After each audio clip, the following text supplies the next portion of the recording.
کے ساتھ رب تعالیٰ نے ایمان والوں کو مخاطب کیا، کسی کافر کو مخاطب نہیں کیا. خطاب کیا تو ایمان والوں کو، فرمایا تو ایمان والوں کو.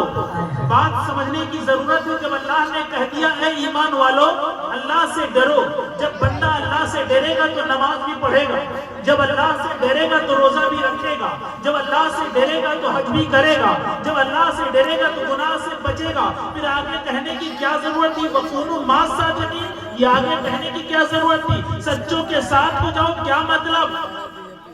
رب تعالیٰ ارشاد فرماتا میرے بندو جب مجھ سے ڈرو گے، میری بندگی کرو گے، میری بارگاہ میں مجھ سے خوف کھا کر میری بندگی کرو گے، اپنے ایمان کو بچاؤ گے، اس درمیان میں تمہارے اوپر تمہارے ایمان پر ڈاکہ ڈالنے کے لیے شیطان بھی پیدا ہوا ہے اور اس نے وعدہ کر لیا ہے پروردگار عالم سے، تیرے رب سے وعدہ کر لیا ہے، قیامت تک زندگی مانگ لی ہے اور میں نے اسے زندگی دے دی ہے اور اس نے وعدہ بھی کر لیا ہے اے اللہ قیامت تک جب تک میں زندہ رہا، جب تک قیامت قائم نہ ہوگی اس وقت تک تیرے بندوں کو راہ راست سے بھٹکاتا رہوں گا.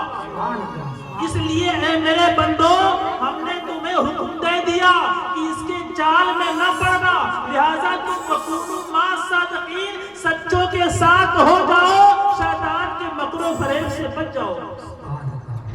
سچوں کے ساتھ ہو جاؤ گے، کسی اللہ والے کے دامن سے لپٹ جاؤ گے، کسی مقبول بارگاہ الہی سے وابستہ ہو جاؤ گے تو ان کی محبت تمہیں دنیا میں بھی کام آئے گی اور آخرت میں بھی.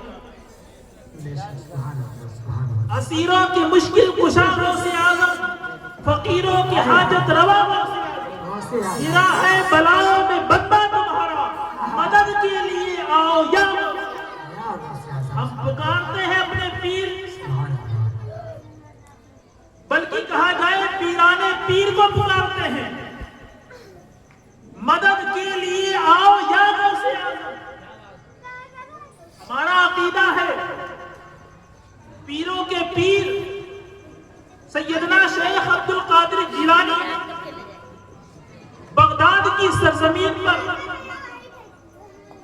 بیٹھ کر اپنے حیات ظاہری میں اپنے غلاموں کی مدد کیا کرتے تھے، لیکن بدبختوں کے دماغ میں یہ بات ہضم نہیں ہو رہی ہے. نبی پاک صلی اللہ علیہ وسلم کا امتی، نبی پاک صلی اللہ علیہ وسلم کی آل اس معیار تک کیسے پہنچ سکتی ہے؟ غوث اعظم رضی اللہ تعالیٰ عنہ اپنی خانقاہ میں ہے، مدرسہ نظامیہ میں تعلیم دے رہے ہیں، بچوں کو سبق پڑھا رہے ہیں.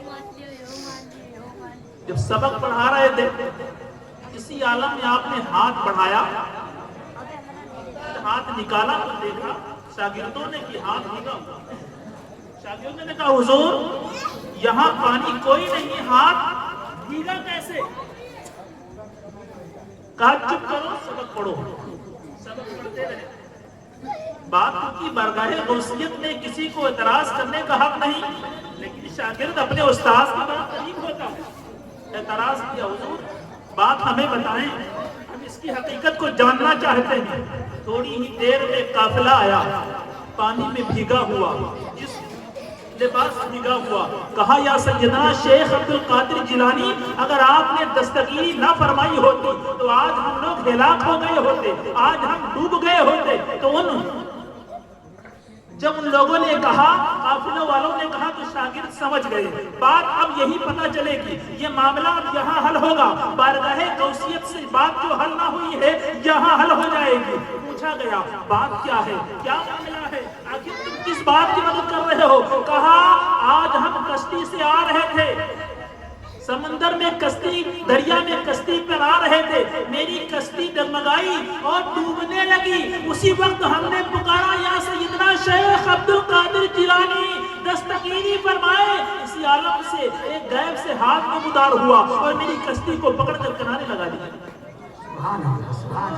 یہ طاقت، یہ عظمت، یہ مقام میرے غوث کو اللہ نے عطا کیا. اب سوچیں بدبختوں کو ہضم نہیں ہو رہی ہے بات کی، ایسے کیسے ہو سکتا؟